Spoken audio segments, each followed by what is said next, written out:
Hai, jumpa lagi di channel saya Bob Andara. Kali ini saya kedatangan tamu Om Ricky. Ya. Panggilnya Om apa Bang nih? Pada manggilnya Encang sih rata-rata. Encang Ricky. Oke, Encang Ricky adalah ketua dari komunitas Jazz Kemayoran ya. Yes. Nah, kenapa saya bring topik ini? Karena jazz itu sebagai pengetahuan, warisan, komunitas dan praktik bersama. Jadi ketika jazz itu ada tanpa dinding-dinding sekolah formal, itulah yang kita sebut namanya community of practice. Nah, Encang Ricky, cerita dong mengenai komunitas jazz Kemayoran. Singkatannya KJK ya? KJK. KJK. Sejarahnya deh. Sejarahnya komunitas yang awalnya kita yang berdiri tahun 2004. 2004 ya? 2004, tepatnya di hari Rabu 17 Maret. 17 Maret atau April, lupa deh. Sudah lamanya. 2004. Dan akhirnya tanpa kita sadari itu jadi komunitas jazz pertama di Indonesia. 17 April 2004 itu. Ya. Berarti sekarang udah 22 tahun. 22 tahun ya? 22 tahun berdiri dan masih eksis sampai sekarang. Udah generasi udah berganti-ganti. Yang saya termasuk dari yang pertama. Gitu, didirikan di daerah Kemayoran, di sebuah rumah di pinggiran kali, kita nyebutnya Kali Sedap. Karena aromanya sedap sekali. Kampung Irian. Kampung Irian, iya. Jalan Kampung Irian 1 itu di Serdang Kemayoran, di rumah almarhum foundernya. Founder kita, yaitu guru kita almarhum Beben Jazz. Berdiri di situ. Dan komunitas Jazz Kemayoran ini, tagline-nya adalah brotherhood, educative, dan useful. Jadi kita tuh ngumpul bareng, disitulah tempatnya orang-orang yang mau tahu tentang jazz, belajar jazz, ngajar jazz atau apapun tentang jazz atau tentang musik, belajar musik lewat jazz di situ. Jadi dan for free ya? Free, gratis. Gratis. Dan nggak cuman musisi aja, itu buat umum juga. Yang baru mau belajar musik, yang udah bisa main musik, yang sama sekali awam tentang musik, itu boleh datang. Dan kita sharing ilmu di situ, sharing ilmu, wawasan, dan kita jam session pastinya di situ. Gitu. Karena saya nih agak telat ya, dari 2009-an lah kira-kira, 2008, 2009-an. Kenal komunitas KJK kan. Dan saya lihat, wah ini unik banget nih. Komunitas, kumpul-kumpul, diskusinya juga berbobot. Jadi bukan hanya teknik pengetahuan musik, tapi bisa lebih luas kan? Ya, bisa lebih ke luas. area seni dan lain-lain. Yes. Dan ya di situ saya berpikir, oh this is community of practice, di mana orang bisa berbagi, bisa juga orang tiba-tiba sharing, gitu kan? Mas Beben juga aktif juga, pernah support di Kenduri Cinta ya? Ya. Setelah beberapa tahun tuh. Sering, bahkan sampai sekarang kalau sampai beliau wafat itu masih tetap di Kenduri Cinta. Saya pun ikutan di sana. Oh juga ikut. Apa aja sih yang dibahas di komunitas gitu? Apa aktivitas di komunitas? Yang pastinya kita itu nge-jam ya, Encangnya. Jam session. Nah cerita deh, jam session. Karena kalau ngumpul jazz tanpa jam session tuh kayak nggak afdol gitu. Nah jadi gini, KJK itu kegiatan rutinnya ada 2 yang paling rutin ya. Yang pertama yaitu workshop. Workshop itu kita mingguan, seminggu sekali. Seminggu sekali, oke. Nah, workshop itu seminggu sekali dari tahun 2004 sampai sekarang itu total kita sudah 858 kali. Wih. Seminggu sekali. Seminggu sekali ya. Adalah bolong-bolong 1 kali, mungkin karena lagi itu banjir, gitu apa gitu. Karena force major biasanya. Terus 858 kali itu 1 workshop, terus 1 lagi yang sebulan sekali yaitu gathering. Gathering sebulan sekali. Ya, gathering itu sudah masuki ke 157 kali kalau salah hitung ya. Itu sebulan sekali. Nah, bedanya apa? Kalau workshop itu lebih belajar. Belajar musik lewat jazz. Apapun itu.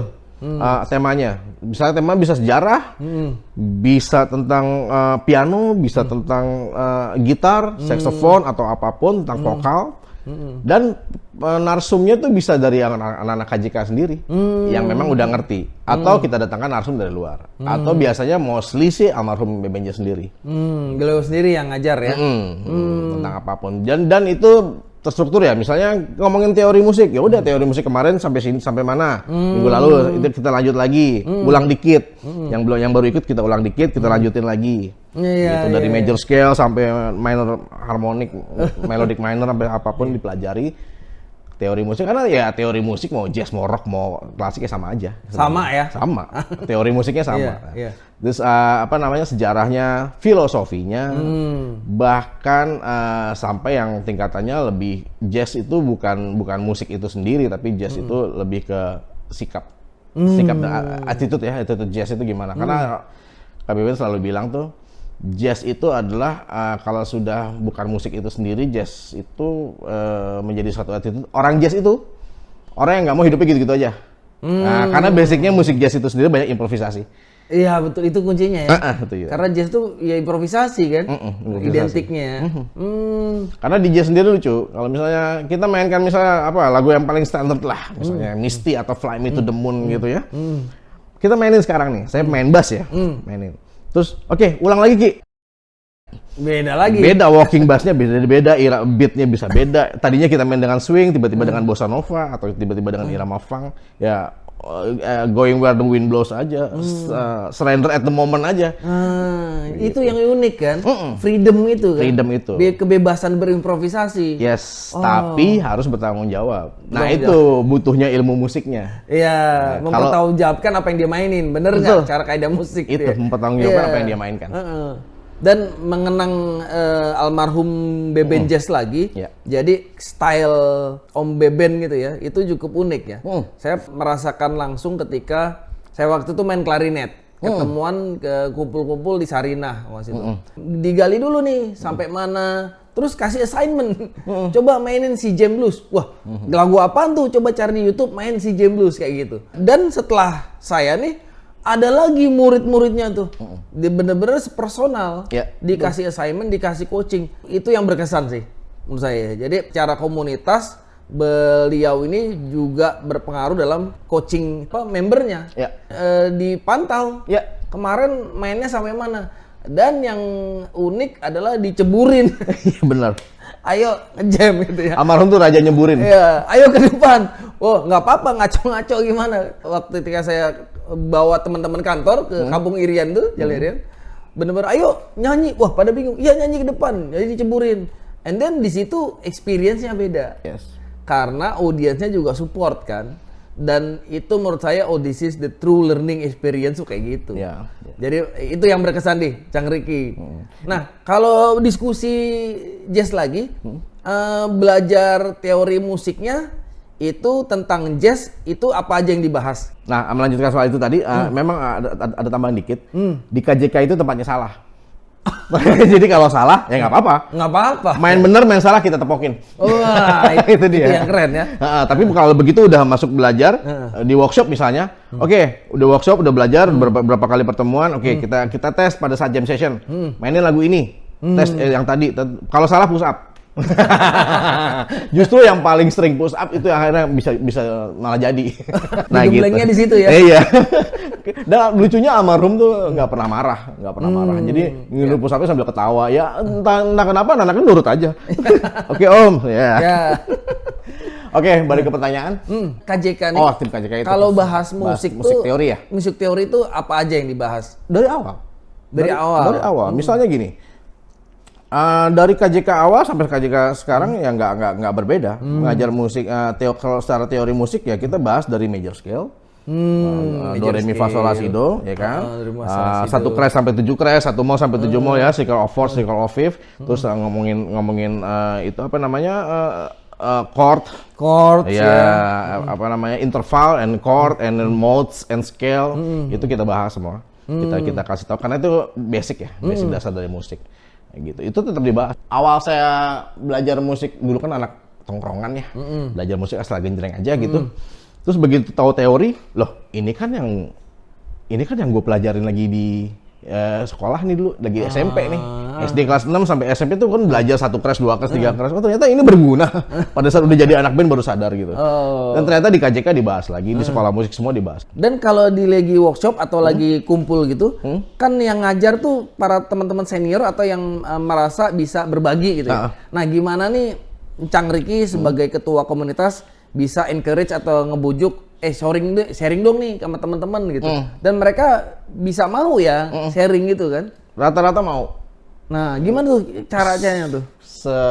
Seingat saya belum pernah ada yang nolak. Kalau disuruh sharing. Baik itu bahkan sampai musisi-musisi senior ya. Dulu terakhir musisi senior yang saya ajak sharing itu Om Agam Hamzah. Oh, Om Agam. Om Agam di Kampung Seafood Sedayu City, bahkan rumah beliau di Cipete, datang ke Kelapa Gading di Kampung Seafood tuh. Jauh-jauh datang, Om, kita cuma bisa ngasih makan sempat ya ada sedikit transport lah. Udah Ki santai, saya tuh buat KJK mah all out. Kamu minta apa saya dukung. Saya pasti ngasih kalau buat KJK. Ya ternyata dari dulu memang almarhum Idang Rasidi juga suka datang. Benny Likumahua, dulu juga Tamam Hussein pernah datang ke acara KJK. Musisi senior semua ya? Musisi senior, ya Hari Toledo, terusnya banyak lah musisi senior yang sangat ngedukung. Om Idang sih yang sangat ngedukung banget. Karena mungkin mereka itu merasa pernah menjadi bagian kali ya. Iya. Pernah ngumpul di situ, pernah ngejam sama teman-teman KJK gitu ya. Iya, mereka lebih ngeliatnya gini. Ih, ini anak-anak sekarang nih dulu ya. Anak-anak sekarang ternyata banyak yang demen jazz ya. Gitu kan. Dulu kan kita balik lagi ke masa lalu, kenapa awal terbentuknya KJK tuh gimana? Cita-cita mulianya gitu. Obrolan saya berdua sama almarhum. Saya tuh murid langsung almarhum ya. Dari kelas 6 SD belajar gitar sama almarhum Beben Jazz. Terus dia cuma ngomong, kebetulan belajarnya di rumahnya di Kampung Irian itu. Ki, dulu saya masih SMA. One day tempat ini akan jadi kayak, ini rumah Kak Beben ini akan jadi kayak geng potlot tapi jazz. Itu. Saya masih SMA tuh, masih inget banget. Sekitar tahun 95, 94. Geng potlot tapi jazz. Kayak geng potlot, tempat ngumpulnya komunitas rame-rame tapi jazz. Wah bisa gimana caranya Kak Beben? Ntar aja lihat. Nah terbentuklah tuh, itu tahun 90-an baru terbentuk di 2004. Dan benar, tempat rumah itu akhirnya jadi pertama kali KJK berdiri. Karena yang saya tahu Mas Beben juga pendiri Indonesian Progressive Society. Salah satu foundernya. Ya. Salah satu foundernya kan, kumpul-kumpul. Nah di situ karena memang soul passionnya almarhum ke jazz, barulah dia bentuk itu KJK ya. Sebenarnya agak berbarengan sih, IPS sama KJK ya. Iya. Karena itulah keistimewaannya almarhum tuh, guru saya itu. Jazz itu bukan berarti jazz secara musik jazz sempit itu aja. Karena dia bisa ada di mana-mana. Kak Beben sendiri sebagai founder KJK yang sangat mencintai jazz, bahkan jadi nama belakangnya gitu ya, Beben Jazz. Tapi dia juga mencintai musik progresif. Mencintai dan dia juga bergaul di kalangan teman-teman metal. Saya tuh baru tahu begitu almarhum Pak Soe, banyak ucapan-ucapan, loh kok anak-anak metal senior ini kok pada kenal ternyata sama almarhum gitu ya. Saya kaget, gimana caranya ya Beben Jazz kenal sama anak-anak metal senior gitu ya. Tuh, ternyata bergaul dia kesana kemari. Ya udah akhirnya jazz itu jadi attitude buat dia, nggak cuma main musiknya aja. KJK ini awal-awal itu cari tempat venue gitu ya. Panggung ke panggung tuh lumayan banyak kan. Saya waktu itu di Tamrin City waktu belum rame ya. Pernah bikin tuh di situ, lalu pindah lagi. Nah itu ceritain deh, tantangan terbesarnya KJK nyari venue tuh gimana? Nah itulah, satu lagi nih. Beliau nih, dulu saya masih dulu tuh nggak ada tim pengurus KJK itu. Jadi single fighter nih almarhum Kak Beben nih, Beben Jazz nih. Jadi dia nyari tempat, pokoknya tempat tetap tuh di rumah beliau lah, yang workshop. Jadi kalau ada event-event kayak gathering atau event tertentu, dia tiba-tiba dapat aja. Gitu. Yang dulu pernah Om Bobby cerita tadi soal yang di Tamrin City ya. Dulu namanya bukan Tamrin City tuh. Jakarta City Center. Jakarta City Center, iya. Iya, itu di food court-nya. Food court, betul. KJK itu pernah mengadakan satu event, kita memecahkan rekor 31 jam non-stop. Yes. Oh iya. Itu rekor muri ya waktu itu ya? IBOR. Apa ya? Indonesian Book of Record. Oh, Indonesian Book of Record, iya. Pokoknya 31 jam non-stop ya? Non-stop, tanpa berhenti. 31 jam non-stop tanpa berhenti, jadi 31 band. 31 band. Satu band kurang lebih 1 jam main. Dan benar-benar non-stop. Gitu ya. Jadi ada yang main jam 3 pagi, ada yang main jam 7 pagi, ada yang main jam 12 siang tuh muter sama 31 jam kan. Ada yang main subuh gitu kan. Iya, iya. Nggak ada break. Ya luar biasa ya, abis main, beresin kabel, langsung main lagi gitu ya. Jadi lucu, antara pergantian band, syaratnya adalah musik nggak boleh berhenti. Jadi harus ada instrumen yang dibunyikan. Jadi misalnya biasanya keyboard atau drummer nih. Oke, lagu terakhir nih, saya udah band yang setelahnya siap-siap di belakang atau keyboardisnya. Jadi begitu yang lain turun, keyboardisnya masih megang gantian tes. Karena non-stop itu Non-stop. ya, nggak boleh stop. Nggak boleh stop karena ada pengawasnya kan. Iya, Atau drum, ting ting ting ting ting ting ting ting, gantian drum, baru mulai intro dance. Keren. Sampai diri saya. Iya. Ya kurang lebih gitu lah. Iya, saya ikut tuh waktu itu nonton Lagi gitu. Luar biasa ya. Dan itu 31 band itu pada kemana sekarang ya? Nah itu pada mencar-mencar tuh. Pada mencar-mencar ya. Jadi ya kayak udah jadi bentuk yang kayak Nonaria sekarang tuh si Ines sama Nanin itu kan dulu ikutan tuh. Ikutan ya. Ada Rosen. Enda Resa. Enda Resa di 31 jam kayaknya nggak ikut lagi itu. Cuman Enda Resa lagi itu pernah datang di acara workshop apa namanya gathering KJK beberapa kali. Nah, untuk nyari venue-nya tuh KJK tuh gimana tips and triknya? Kan Giko bisa ya dapat tempat gitu. Nah itu dia, biasanya nih ya, sepengetahuan saya kalau dulu ya almarhum KB Ben ya, pokoknya dia diminta, Ben ramein tempat ini Ben, gitu. Ramein tempat ini, lo punya konsep apa gitu kan, ini kayak food court gitu. Dulu kan sempat gathering KJK tuh ada di food courtnya Jakarta City Center itu ya, Tamrin City sekarang ya. Itu kan jadi gathering bulanan, pokoknya KJK tiap bulan tuh di situ aja. Tadi kan bedanya workshop sama gathering, kalau gathering full perform aja. Jadi band dari workshop yang setiap minggu tuh biasanya kebentuk band atau band yang udah siap perform di KJK. Mau mainnya jelek, mau mainnya bagus kita tepokin lah pokoknya. Oh iya. Nah, performnya di gatheringnya itu. Nah salah satunya di Jakarta City Center itu di Tamrin City. Terus itu selama berapa tahun. Terus kita pindah lagi tiba-tiba ke mall. Terus pernah juga di Gambir Expo. Gambir Expo juga ya. Gambir Expo pernah gitu. Apa dulu pindah-pindah food centrum dulu pernah juga food centrum yang kita pertama kali ketemu kan di situ tuh. Sunter ya. Oh iya, Sunter iya. Makanya banyak tempat kan. Nah, juga pernah di tempat kediaman Bang Beben di Bekasi. Iya, setelah almarhum sempat akhirnya pindah kan dari Kemayoran ke Bekasi. Kan. Di Kemayoran itu rumah orang tuanya, di Bekasi itu rumahnya beliau sama istrinya, sama Ina Kamari. Itu akhirnya pindah ke situ dan dia ada ruko di situ, dia bikin sekolah musik. Sekolah musik. BB Jazz Music Course dan sekaligus jadi tempat buat workshopnya KJK juga. Jadi dulu KJK punya 2 markas tuh, ada di Kemayoran sendiri. Kadang workshopnya di Kemayoran, kadang di tempat kursus beliau tuh, BJMC, BB Jazz Music Course. Iya, di Bekasi itu ya. Bekasi. Dan memang dari manapun penjuru daerah itu orang tetap datang ya. Datang. Ada yang dari Karawaci kan, dari Tangerang, ke dari Bekasi, Bogor, dari Bogor kan. Dari Bogor naik kereta tuh, si Adnan namanya. Karena sebegitu brandnya, sebegitu famousnya akan bahwa, wih pasti saya akan dapat sesuatu nih, ilmu gitu kan. Karena kompeten itu yang menarik sih menurut saya. Dan gratis. Dan free gitu, is for free. Kalau di luar kursusnya ya, itu for free. Dan itu menurut saya menjadi magnet ya bagi anak muda yang mau untuk belajar jazz. Karena jazz itu kan kita jarang kan, agak berbeda dari musik pop, rock dan lain-lainnya. Jadi emang spesifik dan ketika ada tempat yang bisa ngedukasi atau diskusi itu, ya pasti orang tertarik. Itu yang unik sih. Nah, kenapa namanya Jazz Kemayoran? Dulu tuh sempat mikir komunitas jazz Indonesia, kok kayaknya terlalu luas ya. Terlalu ini ya, komunitas jazz apa nih Jakarta kok kayaknya. Udah kenapa nggak Kemayoran aja? Kemayoran itu adalah tempatnya komunitas orang taunya Kemayoran tuh musiknya tuh ya kalau nggak dangdut, keroncong. Iya, keroncong. Kan musik-musik grassroots kan. Padahal jazz itu adalah basicnya musik grassroots. Aslinya ya. Kita tahu sejarahnya dari blues kan. Dari blues, ragtime itu kan musik-musik grassrootsnya Afro-American dulu kan. Kita balikin aja. Dulu kan ada di blues tuh di Sungai Mississippi. Ya udah ini di sungai di Kali Sunter itu. Kali Sedep itu. Iya.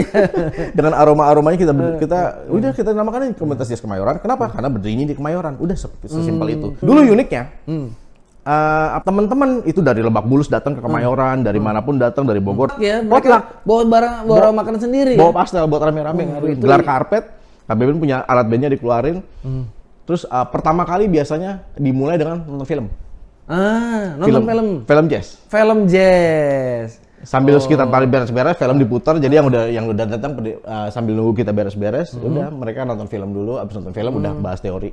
Habis itu jam session. Seru ya, berarti nonton film dulu ya? Iya, nonton film dulu. Karena di situ bisa didiskusikan kan, mengenai plot cerita terus tentang jazz itu sendiri. Yes. Wah keren sih itu. Baik film atau live music ya. Dulu kan belum ada YouTube ya. Jadi Belum ada. nyetelnya DVD gitu.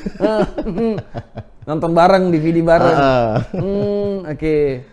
Nah kalau dari KJK sendiri udah ada spesialisasinya, artinya kan per instrumen tuh teman-teman juga tahu ya. Kalau piano si A, bass kan Cang Ricky kan, bass, yang lain-lain. Dan itu juga teman-teman juga bisa kontak langsung kan, mau diajarin siapa dan sharing, gitu kan? Bisa. Kalau memang tiba-tiba nih lagi tuh pernah misalnya tentang bass, tamunya lagi tuh pernah Frankie Sadikin. Frankie Sadikin Frankie datang. pernah. Oke. Sering Frankie Sadikin mah selalu bilang gue anak AJK. Keren. Om Hari Toledo juga gitu. Gitu. Jadi udah kalau memang mau belajar secara langsung ya udah langsung ketemu misalnya private gitu ya urusan itu sendiri lah. Langsung hubungin aja gitu. Iya. Langsung komunikasi. Berarti di komunitas itu juga ada expert-expertnya kan? Ya iya. Jadi expert itu berarti ya para anggota bisa hubungi langsung kan? Mau belajar apa ya ketemu aja sendiri langsung dengan expertnya. Karena kan kalau di suatu forum KJK workshop kan nggak mungkin kita bahas kita one by one gitu, nggak mungkin kan, harus bareng-bareng gitu ya kan. Yang ini ilmunya baru sampai sini, yang ini ilmunya baru sampai sini, ya udah kita bahas secara global. Iya. Kalau mau spesifik ya udah kursus aja private gitu, mau sama siapa gitu. Iya. Itu udah ini masing-masing lah. Gitu. Nah bisa sharing nggak pengalaman menarik Cang Ricky di KJK nih apa gitu? Pengalaman masa lalu yang berkesan gitu. Dulu tuh saya dari nol ya. Bisa dibilang saya dibentuk tuh di KJK. Dibentuk di KJK, belajar jazz juga di KJK, gitu. Yang dibilang nyebur ya udah, almarhum Beben Jazz memang doyan nyeburin orang. Yang pertama kali ngajak saya reguleran jazz, ya udah almarhum Kak Beben. Dulu saya main jazz itu masih tergantung sama chord ya, baca part chord. Terus kalau ditranspose bingung. Misalnya tiba-tiba penyanyi ini mainnya nggak sesuai dengan real book. Jadi real book itu adalah kitab sucinya jazz, isinya buku-buku ribuan buku standar jazz. Kalau nggak sesuai sama ini, wah kita bingung nih. Aslinya main di F, tiba-tiba si penyanyi mainnya di C. Udah kita transpose tuh. Nah, kadang saya harus nyiapin. Oke, ini dari F. Berarti saya harus bikin yang dari C berapa gimana jadi tebal contekan saya tuh. Dioprek dulu tuh. Dioprek dulu di rumah. Gitu. Jadi dapat contekan ini saya bikin lagi yang ini. Nah, almarhum tuh udah Ricky dia ngediemin aja. Pokoknya Ricky main.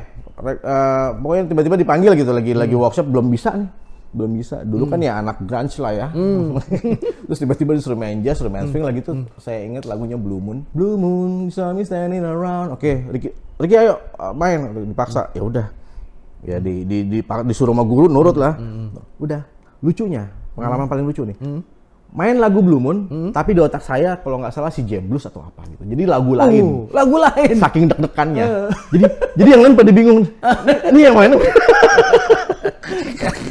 Itu pengalaman paling lucu tuh. Jadi bener-bener akhirnya tuh malah diketawain. Malah diketawain, ngeblank. Tapi itu memang harus dialamin. Harus dialamin Harus ya. dialamin. Tapi kan jadi berkesan ya. Iya, jadi lucu. Ada lagi nggak cerita yang menarik? Banyak soalnya. Banyak ya? Tetap menarik. Banyak juga yang berjodoh di KJK. Jadi ajang karang kumpul-kumpul ya.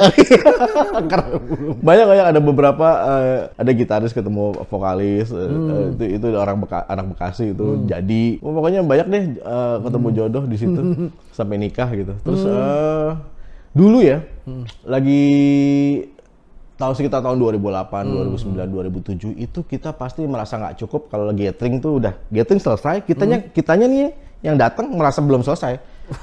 Tempatnya udah tutup tuh, misalnya jangan di Tamrin City itu udah tutup. Kita lanjut kemana nongkrong di Taman Suropati atau di mana gitu ya. Pokoknya beli kopi yang Starling, udah gitu ngobrol. Lanjut ya.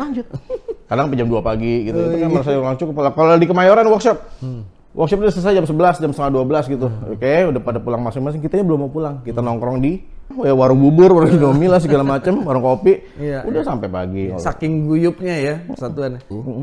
Kan tadi Cang Ricky bilang ada real book-nya ya. Banyak lagu kan di situ. Ya. Kalau pemain jazz tuh biar rata-rata harus bisa nguasain berapa lagu sih? Atau yang lagu wajibnya? Fly Me to the Moon gitu kan. Ya. Maksudnya.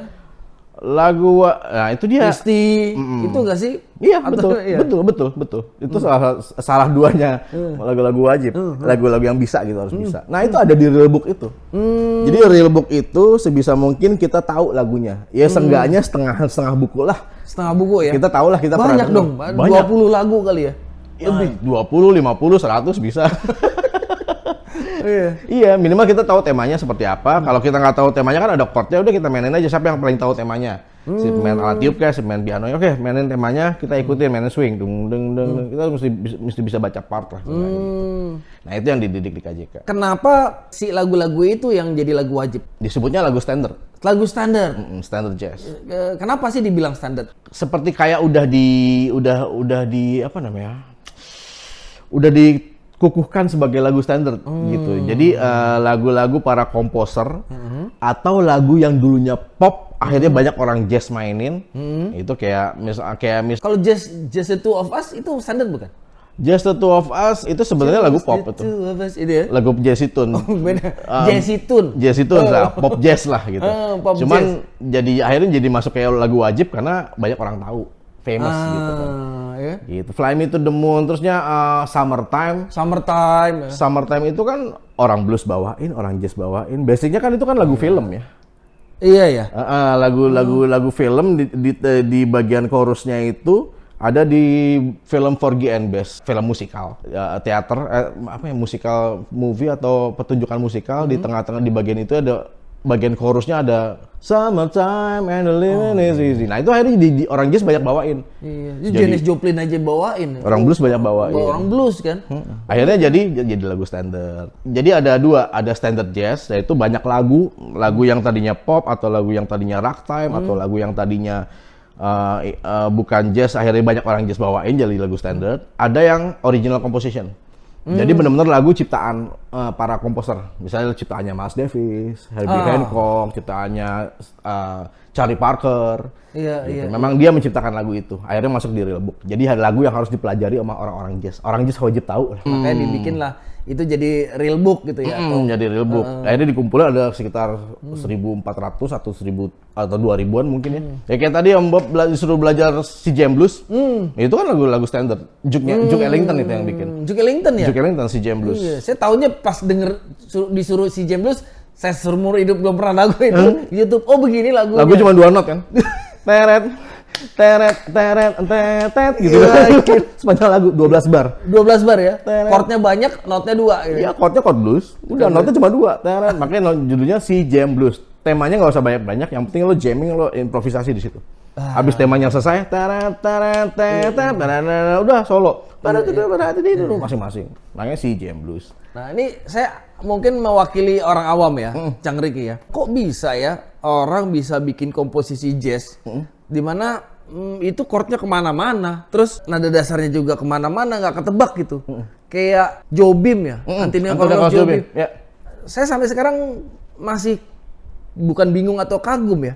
Kok bisa dia bikin komposisi gitu? Nah, kenapa dia begitu sih? Saya pun gitu. Itu unik sendiri tuh Bang Antonio Carlos Jobim tuh. Nah itu dia basicnya. Orang jazz nggak mau gitu-gitu aja. Basicnya adalah 1625 misalnya ya. 1625 itu circle chord ya. Satunya C, duanya A minor. Misalnya kita ngomongin C sama dengan Do ya. C minor 7, A minor 7, 16 ya. Duanya D minor 7, 5-nya G7, 1625. Dia nggak mau gitu-gitu aja. Satunya bisa diganti 3, duanya bisa diganti setengahnya dari 1. Jadi half dim, jadi apa, terus bisa diganti jadi misalnya 1625 C A minor D minor G, bisa tiba-tiba Fis F E S D C E bisa turun setengah. Ya nggak mau gitu-gitu aja karena kasarnya diberantakin ya. Diberantakin karena biar lebih luas. Jadi solonya tuh si solo juga tertantang, gue dikasih chord ini gitu. Karena nggak mau gitu-gitu aja. Nah, ngomongin Jobim tuh unik. Bahkan dia orangnya sensitif sekali ya, ngeliat cewek cantik di pantai, tall and tan and young and lovely ya kan, di Pulau Ipanema gitu kan, di pantai Ipanema. Dia bisa bikin. Terus orang lagi nyetem, teng dia bisa bikin lagu. Teng tereng tereng teng teng teng teng teng teng tereng teng teng. Jadi lagu tuh ya. Cuma denger orang nyetem. Kan apa judul itu? One Note Samba. Oh, Note Samba, ya. One Note Samba. Karena one note, teng tereng tereng, tapi chordnya kemana-mana. Teng tereng teng teng teng teng teng teng teng teng teng dari ngetem. Terus kadang-kadang suara fals aja, chord fals aja sama dia bisa jadi lagu. Desafinado. Desafinado artinya out of tune. Oh, artinya itu. Baru tahu saya artinya itu. Out of tune lagu. Ya, akhirnya ada yang bikin lirik bahasa Inggrisnya judulnya out of tune. Desafinado. Gitu. Oh iya, Desafinado ya. Baru tahu ya. Nah, nah, falsnya di situ tuh. Fals tuh. Cuma nama dia dijadikan ini. Dibikin chordnya jadi lagu. Itu lah Jobim tuh uniknya tuh. Lagu Jobim yang lain juga banyak chord-chord yang nggak bisa ketebak. Iya, itu ya. Nah, mungkin nggak nih kenapa? Apa karena budayanya ya, Cang Riki ya? Kalau Brazilian atau Brazil, Portugis, mungkin dia akrab sama nada-nada aneh kali ya kan. Kalau Indonesia itu ya pentatoniknya pelok slendro mungkin ya. Atau ya nggak jauh-jauh dari do re mi fa sol la si do gitu ya. Nah, mungkin karena jazz, kenapa jazz banyak tumbuh di sana karena mereka terekspos sama nada-nada yang aneh-aneh nggak sih? Kita mesti balikin lagi ke rootnya. Dulunya simpel. Dulunya menurut yang saya baca ya, saya lupa bukunya siapa tuh. Dulunya kan berasal dari blues ya. Blues. Yang mana banyak ditemukan keunikan yang orang yang ngerti musik pada saat itu bingung. Kok blues ini kok tangan nadanya seperti ini, ya kan? Cuman 5 nada pentatonik, di mana dia bikin chordnya kok chord yang menurut orang klasik pada saat itu ada itu fals dan nggak harusnya ada di satu, ada degree satu, di satu chordnya 7 semua, dominan semua, C7, F7, D7, G7 semuanya 7, jadi ngambang semua. Yang tadinya harusnya fals jadi nggak fals karena mereka yang nyanyikan, akhirnya jadi terbiasa. Nah itu basicnya itu. Terus berkembang dari era blues ke ragtime, ke segala macam sampai akhirnya orang-orang yang belajar musik secara formal, yang ngerti not balok, ngerti teori musik, belajar musik klasik, menggemari juga jazz. Bercampurlah itu. Keunikan dari blues itu sendiri ditambah pengetahuan dari musik barat, dari musik yang pada saat itu ya musik klasik ya. Klasik ya. Akhirnya orang klasik yang tadinya mainin lagu hanya dari baca, digabung dengan improvisasi, digabung dengan blues, dengan apa namanya, dengan swing feel-nya. Nah, akhirnya muncullah seseorang seperti Benny Goodman. Oh iya, Benny Goodman, klarinet ya? Yes. Wah, itu juga favorit gue itu. Itu dia tuh. Ya kan, itu dibilangnya apa, Godfather of Jazz atau apa ya disebutnya gitu ya. Karena akhirnya justru di musik jazz itu sendiri, di Benny Goodman Big Band itu, yang tadinya ada, zaman dulu tuh rasis ya, putih sama hitam, di band itu jadi satu. Ya orang putih, orang hitam main musik bareng, berdansa bersama di Benny Goodman. Dan pertama kali jazz dimainkan secara live di Benny Goodman itu di mana di Amerika tuh namanya concert hall-nya, saya lupa namanya. Nah itu di situ tuh di Benny Goodman itu. Dia pernah main bertiga, nggak ada cuman drum sama klarinet sama piano, itu udah rame tuh. Yes. Wah itu keren sih. Nah di tengah-tengah konser itu ada konser yang memang apa namanya musiknya jazz, swing. Ya udah mereka dengan orkestrasi, dengan baca, tapi ada bagian improvisasinya dan bisa buat dansa, mainnya big band. Tiba-tiba di tengah-tengah setting berubah jadi kuartet. Oh. Itu lebih bebas, jadi kayaknya udah nggak bisa joget deh itu. Nah akhirnya dulu pada saat era Benny Goodman itu swing itu. Musik jazz swing buat dansa. Akhirnya musik yang mainstream saat itu adalah yang musik swing. Makanya banyak orang sebutnya mainstream. Mainstream jazz. Karena maksudnya itu musik popnya saat itu ya seperti itu. Musik jazz itu dulu buat dansa yang muter-muter yang tahun 50-60-an kali ya. Ya, 40 50 ya. Itu buat dansa dan gabung orang putih sama orang hitam. Jadi langsung ngejebol rasis lah. Udah nggak ada gitu. Gabung jadi satu. Iya. Nah, kalau musik jazz itu kan dulu awalnya dari mana sih? Blues ya? Mississippi ya.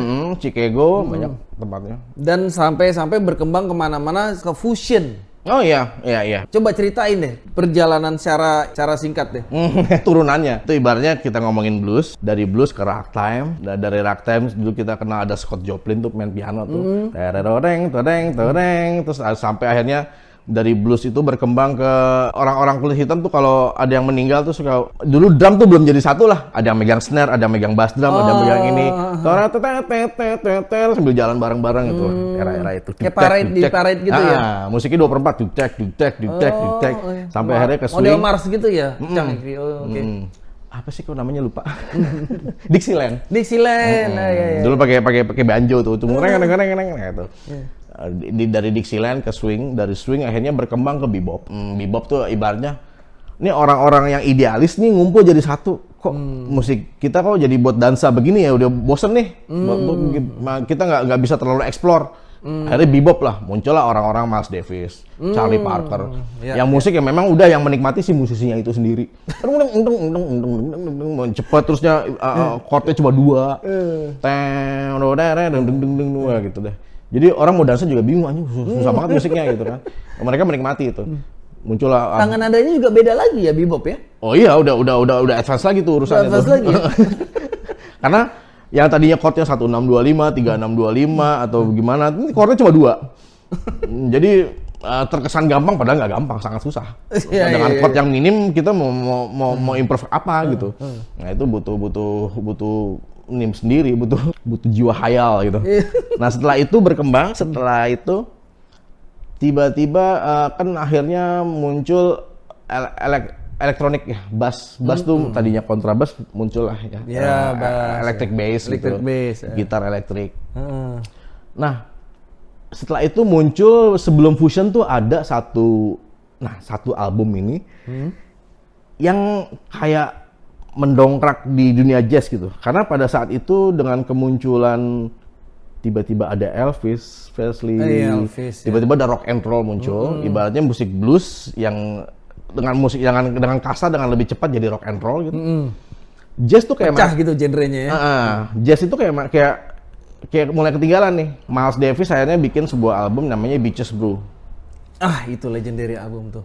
Yes, dia ngajak anak-anak muda, musiknya unik, aneh, di mana jazz gabung jadi satu. Ya, itu cikal bakal dari jazz rock, dari progresif. Katanya itu dari cikal bakal fusion. progresif. Ya. Fusion ya. Berarti dia jenius banget ya. Oh iya. Dia create sesuatu yang baru kan. Yang bunyinya kadang-kadang ada African groove-nya duk tiba-tiba ya susah dijelasin deh pokoknya. Dia tuh create something new kan. Yes. Malah ya banyak yang bilang bahwa jurnalis musik yang bilang bahwa gara-gara dia ada progresif. Wah keren banget Miles Davis. Iya Mas. Di album Beaches Brew itu akhirnya kemana-mana tuh. Orang mulai berani mau menggabungkan ini sama ini ini. Tiba-tiba muncul lah era-era tahun 70-an itu ya. Jazz rock, terus Mahavishnu Orchestra dan segala macam. Mahavishnu. Terus akhirnya di tahun 80-an tiba-tiba ada yang lebih manis lagi, ada unsur popnya, muncullah fusion. Ya, kita tahu era-era JRP musik, David Benoit dan Edward Nauer dan teman-temannya gitu. Lebih isling ya. Itulah fusion. Terus tiba-tiba ada Cassiope yang lebih hentak, ada mezzo forte, ada segala macam. Itu era 80-an tuh. Dari situ juga tiba-tiba di tengah-tengah itu ada musik dance yang lagi berkembang juga, ada musik dance yang ada kita tahu ada masuk unsur jazz. Digabung nih di era 90-an nih, era 80-an 90-an lah. Tiba-tiba muncullah acid jazz. Iya, kan? Chordnya chordnya apanya jazz, ada improvisasinya juga, tapi beatnya disco. Ya, kita tahu lah ada. Atau R&B ya?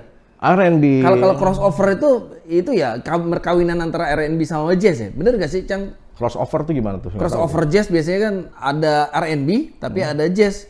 Jadi sebenarnya dia pure jazz dan nggak pure R&B. Nah iya memang akhirnya perkawinan itu apapun namanya terjadi. Ya kayak musik disco. Tiba-tiba jadi ada unsur jazznya disebutnya acid jazz gitu kan. Jadi James Taylor Quartet lagi itu, Alison Limerick, terusnya segala ada Incognito yang paling terkenal ya. Incognito. Terus udah berkembang lah segala macam. Nah, Cang Ricky ini kalau kita ngomong jazz di Indonesia nih, Cang Riki, ya. Kan memang kalau dibandingkan dengan genre lain, itu masih ya relatif kecil kan komunitasnya. Nah, kok pendapat Cang Riki gimana? Terus gimana aspirasi Cang Riki sebagai ketua komunitas jazz Kemayoran nih mengenai komunitas jazz di Indonesia? Kita nggak tahu ya. Justru sekarang kalau saya lihat, kalau kedepannya kita belum tahu. Justru kalau sekarang saya lihat berkembang. Berkembang ya? Makin berkembang. Apalagi dengan adanya dunia digital sekarang ya. Digital dan teknologi sekarang. Dia dulu kan kita awal berdirinya KJK itu kan belum ada YouTube, belum ada apa. Masih mentok di CD. CD, VCD, DVD. Iya, iya. Gitu kan. Belum ada kita namanya searching YouTube, belum ada gimana. Internet juga belum merajalela gitu. Cuman basic, cuman di mailing list atau apa gitu. Masih organik sekali. Nah, justru kalau sekarang di jazznya sendiri, di komunitas, terutama di yang saya lihat nih, orang belajar jazz sekarang udah nggak perlu kemana-mana, cukup di rumah, di kamar, jadi musisi kamar, belajar sendiri, banyak situsnya, bisa copycat, bisa belajar, langsung belajar, tiba-tiba begitu out of nowhere dia keluar nongol, dia udah jadi, Udah jago gitu ya? dia udah matang.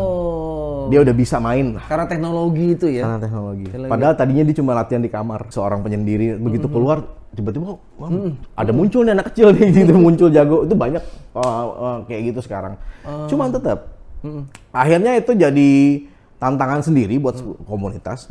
Yang dulu orang butuh berkumpul. Dulu itu, ya saya sama almarhum KB Band Jazz itulah, saya berdua, basicnya saya bukan musisi jazz, saya tuh musisi rock yang mencintai jazz. Basicnya anak rock lah dulu. Pengen nonton jazz aja susah. Kita bokeh, nggak punya duit. Kalau nonton jazz mesti ke hotel, mesti ke kafe yang kopinya juga 25.000. Saat itu kita nggak jajan saya nggak segitu gitu. Gimana caranya? Ya udah, akhirnya gimana caranya biar jazz itu bisa kita pelajari, kita bisa bisa dengerin, diskusi rame-rame, bentuklah komunitas jazz itu. Dulu kita butuh itu. Sekarang kan butuh nggak butuh. Gue nggak perlu ke komunitas jazz, gue nggak perlu nongkrong di mana-mana, gue belajarnya sendiri. Nah, itu jadi tantangan nih. Gimana sebuah komunitas jazz bisa menarik orang-orang yang tadinya anak rumahan yang belajar sendiri. Yang saya rasakan ya, nggak cukup belajar di rumah sendiri. Harus butuh jam terbang atau jam session atau ketemu orang lain untuk prakteknya. Betul. Itu dia. Karena kan kalau di komunitas itu ada yang mentoring, ada yang coaching, dan ada interaksi.